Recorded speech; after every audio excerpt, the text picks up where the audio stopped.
लोग कहते हमारे बुरे दिन चल रहे हैं, तो घबराना नहीं। यदि तुम्हारे बुरे दिन चल रहे हों तो कोई घबराने की जरूरत नहीं है, बहुत अच्छा दिन आने ही वाला है। जैसे अपन 3 दिन से प्रसंग समझ रहे हैं कि ये मत समझो कि रात आ गई है, ये समझो कि प्रभात की घड़ी आ गई है। हम रात से घबराए नहीं, बहुत बड़ी बात महानुभाव। रात आ रही है, अंधेरा आ रहा है, घबराने की जरूरत नहीं। जैसे जैसे अंधेरे का समय गुजरेगा वैसे वैसे प्रभात निकट आएगी, अंधेरा गुजरेगा। रात जैसे जैसे गुजरेगी वैसे वैसे प्रभात जल्दी आएगा। गुजरने दो अंधेरे को, आने दो अंधेरा, प्रभात होगा। सावधान रहना है दिन गुजरने से।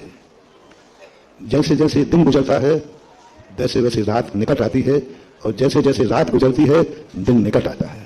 अपन लोग क्या करते हैं, दिन में सावधान नहीं रहते, दिन को विचार नहीं करते। क्या विचार करना, दिन है ना, और दिन गुजर जाता है यूं।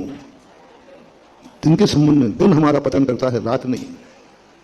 क्योंकि दिन जैसे जैसे चलता जाएगा रात निकट, अंधेरा आता जाएगा। और रात में नहीं घबराने की जरूरत है। 1 घंटा निकल गया, 1 घंटे प्रातः काल निकट हो गया। इसलिए जब अशुभ कर्म का उदय चलता है तब घबराने की जरूरत नहीं है। क्योंकि जैसे ही अशुभ कर्म का उदय, जितना भी तुम भोगोगे उतने ही तुम बहुत जल्दी शुभ के पास पहुंचोगे। बहुत जल्दी शुभ आने वाला है, क्योंकि आपकी जिंदगी में अशुभ कर्म का उदय आ गया।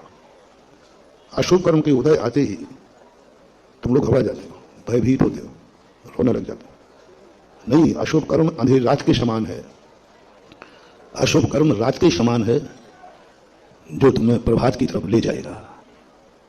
थोड़ी शांतिपूर्वक रात गुजार दो। हमारे आचार्यों ने अशुभ कर्म के समय कहा क्षमता भाव रखो, शांत भाव रखो। अशुभ कर्म कितना खतरनाक नहीं है। दुनिया में बुरे लोग हैं, वो तुम्हारा कुछ बिगाड़ देंगे, कुछ नहीं बिगड़ने वाला। बुरे लोग कभी किसी का कुछ बिगाड़ ही नहीं सकते। बुरे लोगों से डरने की जरूरत नहीं है। एक शराबी व्यक्ति किसी का कुछ नहीं बिगाड़ सकता, क्योंकि वो शराबी है। शेर की मां शेरनी मांस खाती है, उसका बच्चा शेर मांस खाता है, बच्चे को कोई ज्यादा दोष नहीं लगता। वो क्या करे बेचारी, मां ने खिलाया है। जो कुल परंपरा से बुराई मिलती है उससे घबराना नहीं। महाराज, कुल परंपरा से बुराई मिलेगी तो हम बुरे हो जाएंगे, कोई फर्क नहीं पड़ता। क्योंकि तुम्हें बुराई परंपरा से मिली है।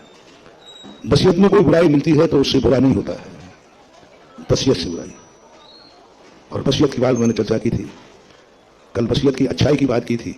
आज वसीयत में बुराई भी वसीयत में मिलती है, और ज्यादातर बुराइयां वसीयत में ज्यादा मिलती है। तुम लेते भी बुराई हो। तुम कहोगे कि तुम्हारे पूर्वज रात में नहीं खाते थे, उसको नहीं ग्रहण करो। हमारे तो बाप दादी भी रात में खाते थे। बुराई जल्दी ले लेता है। शराबी व्यक्ति कहता है हमारे यहाँ तो पूर्वजों से शराब पीते आए। मांसाहारी कहता है हम तो पूर्वजों से मांसाहार करते आए। कोई बात नहीं। बुराई यदि तुम्हें वसीयत में मिली है तो वो तुम्हारा अहित नहीं कर पाएगी। कुल परंपरा में यदि निम्न कार्य हो रहे हैं और तुम निम्न कार्यों में संलग्न पाए गए, कोई बात नहीं। चोर बाप का बेटा चोर हो गया तो कोई खतरा नहीं है। सुन रहे हो ना, चोर बाप का बेटा यदि चोर हो गया तो कोई खतरा नहीं, उसको वसीयत में मिली है चोरी। आप शराब पीता था, उसने पी ली, कोई बात नहीं, वसीयत में मिली है शराब। कोई ऐसे निम्न कुल में जन्म गया जहां निम्न कार्य करना पड़ेंगे, ऐसे कुल में जन्म गया जहां सूली लगाना पड़ेगी, तो वो सूली लगा रहा है, कोई बात नहीं, कोई बात नहीं।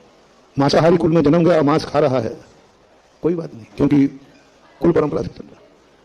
कितनी बुराइयां हैं संसार में जो कुल परंपरा से चलती है, कोई बात नहीं।